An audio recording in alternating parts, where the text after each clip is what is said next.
چلیں آج خزانے کی رکھوالی والے سانپ کے متعلق بھی آپ کو بتا دیتے ہیں۔ اصل میں سانپ کی خزانے پہ رکھوالی والی بات کا تعلق کچھ حد تک سچائی سے بھی ہے، لیکن اس کی اصل حقائق جاننے کے لیے ویڈیو کو اینڈ تک ضرور دیکھیں۔ پرانے وقتوں میں چونکہ لوگ اپنے خزانے یا دولت زمین میں یا غاروں کے اندر چھپا دیا کرتے تھے، کیونکہ تب کوئی بینک، لاکر یا الماریاں تو ہوتی نہیں تھیں، تو جب کوئی انسان خزانے والی جگہ پر سانپ کو خزانے پہ بیٹھا ہوا دیکھتا تھا تو اس کے ذہن میں فوراً یہی بات آتی تھی کہ سانپ خزانے کی رکھوالی کے لیے پہرا دے رہا ہے، لیکن اس بات کی حقیقت کچھ اور ہے۔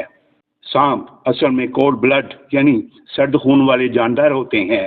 سرد خون والے جانداروں کا مطلب یہ نہیں ہے کہ ان کا خون ٹھنڈا ہوتا ہے، اس کا مطلب یہ ہے کہ ان کا جسمانی ٹمپریچر ارد گرد کے ٹمپریچر سے متاثر ہوتا ہے، یعنی اگر موسم ٹھنڈا ہو تو ان کے جسم کا ٹمپریچر خود بخود گر جاتا ہے، اور اگر موسم گرم ہو تو ان کا باڈی ٹمپریچر اس حساب سے بڑھ جاتا ہے، یعنی ان کا جسمانی درجہ حرارت گر جائے تو یہ اپنے جسم کو دوبارہ گرم کرنے کے لیے گرم جگہ ڈھونڈتے ہیں، جیسے بوجھے چولہوں کے پاس، گرم بھٹیوں کے پاس یا انسانی جسم کے پاس، جیسے سانگچور جیسا سانپ جو رات کو ایکٹیو ہوتا ہے، اور چونکہ اس موذی کے ڈسنے کا درد بہت کم ہوتا ہے اور انسان نیند میں ہی موت کے منہ میں چلا جاتا ہے۔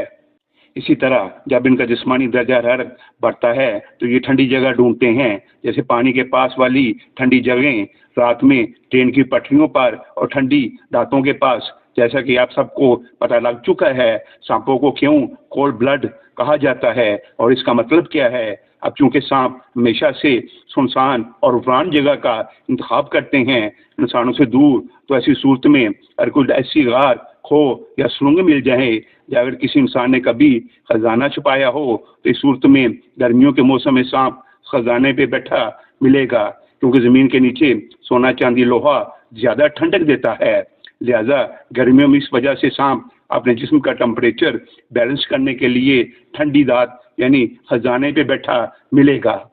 اس لیے سمجھا یہ جاتا ہے کہ سانپ شاید خزانے کی حفاظت کر رہا ہے، جبکہ حقیقت یہ ہے کہ وہ تو بیچارہ اپنے جسم کا ٹمپریچر بیلنس کرنے کے لیے اس پر بیٹھا ہوا ہے۔ البتہ یہ بھی مانا جاتا ہے کہ جنات بعض جگہوں پر موجود ہو سکتے ہیں اور بعض اوقات وہ سانپوں کی شکل اختیار کر لیتے ہیں، لیکن ہر سانپ کو جن یا خزانے کا پہرے دار سمجھنا درست نہیں۔ اگر آپ کو یہ ویڈیو پسند آئے تو چینل کو سبسکرائب کر دیں، کومنٹس میں اپنی رائے ضرور دیں، آپ کی سوچ ہمارے لیے قیمتی ہے، اور اس پیغام کو دوسروں تک پہنچائے۔ دعا ہے اللہ تعالیٰ آپ کا حامی و ناصر ہو، آمین۔